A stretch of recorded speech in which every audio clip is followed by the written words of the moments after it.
So, the big event to watch out for next week is the union budget on the 1st of February. And given the weakness in consumption, the growth slowdown, and global uncertainty, this becomes a very important event for the stock markets. This will also be the first full fledged budget of NDA 3 in Prime Minister Narendra Modi's third term and will set the tone for the next 3 to 4 years. Now, the biggest challenge for the government, according to me, is urban consumption slowdown because of high inflation and low wage growth. So, what can the government do to increase urban consumption?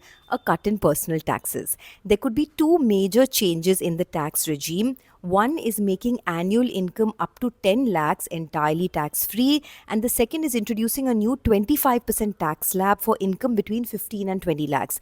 Currently, any income above 15 lakhs annually is taxed at the highest rate of 30%. There's also a recommendation to increase the minimum slab rate for individual taxpayers under the new tax regime.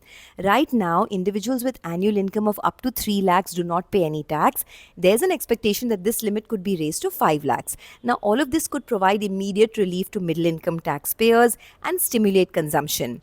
As per a recent report I read, the government is planning to absorb a potential revenue loss of 50,000 crores to 1 lakh crore to provide relief in income tax. But the problem is that the consumption and capex boost could be limited if the fiscal deficit has to be contained to less than 4.5% of GDP. Also, let's not forget the real problem is jobs. Wages have to go up, job creation has to improve.